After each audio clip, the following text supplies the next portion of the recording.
சிறகடிக்க ஆசை சீரியல்ல இன்னிய எபிசோட்ல முத்து வந்து வீட்ல சிந்தாமணி தான் இதெல்லாம் பண்ணுனது. மீனாவை கத்தியால குத்துனதுக்கு ஆள் அனுப்புனது சிந்தாமணி தான்.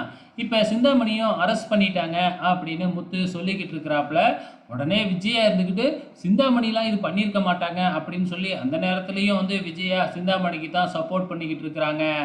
இந்த பக்கம் போலீஸ் ஸ்டேஷன்ல ரேகாவோட அப்பா வந்து வக்கீலை அழைச்சிக்கிட்டு வந்து ஒரு போலியான நபரை நான் தான் பணம் கொடுத்து குத்த வச்சேன் அப்படின்னு சொல்லி சிந்தாமணிக்கு பதிலாக வந்து பார்த்திங்கன்னா அந்த நபர் வந்து வாக்குமூலம் கொடுத்துக்கிட்டு இருக்கிறாப்புல. சிந்தாமணிக்கு இதுக்கு எந்த சம்மந்தமும் இல்லை, சிந்தாமணி செய்ய சொன்னதை நான் தான் பணத்தை கொடுத்தேன் அப்படிங்கிற மாதிரி வந்து கதையை கேஸையே அப்படியே மாற்றி விட்டுறாங்க. இதுக்கப்புறம் என்ன, சிந்தாமணியை அரெஸ்ட் பண்ண முடியாது, ரிலீஸ் பண்ணி தான் ஆகணும். அதே மாதிரி சிந்தாமணியும் இப்போ வெளியில் வந்துட்டாங்க.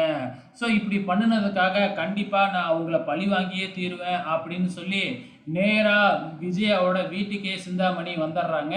பின்னாடி அந்த ஃபைனான்சியரும் வந்துடுறாப்புல. அதுக்கப்புறம் என்ன நடக்கும், நம்ம தான் ஏற்கனவே ப்ரோமோவிலேயே பார்த்துட்டோம் இல்லையா.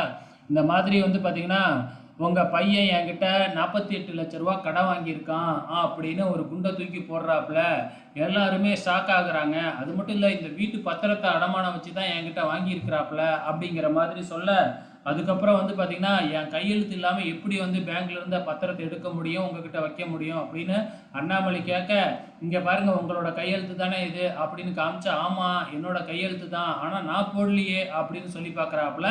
அதெல்லாம் எனக்கு தெரியாது, இந்த பத்திரத்தை உங்கள் பையனும் உங்கள் பொண்டாட்டியும் தான் கொண்டு வந்து கொடுத்தாங்க அப்படின்னு எல்லா உண்மையுமே சொல்லிடுறாப்புல. அதுக்கப்புறம் என்ன, நம்ம முத்து வந்து பார்த்திங்கன்னா மனோஜை இழுத்து போட்டு சாத்துன்னு சாத்துறாப்புல. எப்படிரா அப்பாவோட கையெழுத்து அதில் வந்துச்சு அப்படின்னு சொல்லி கேட்க, அதுக்கப்புறம் நான் தான் போட்டேன் அப்படின்னு அடி தாங்க முடியாமல் மனோஜ் உண்மையை ஒத்துக்கிறாப்புல.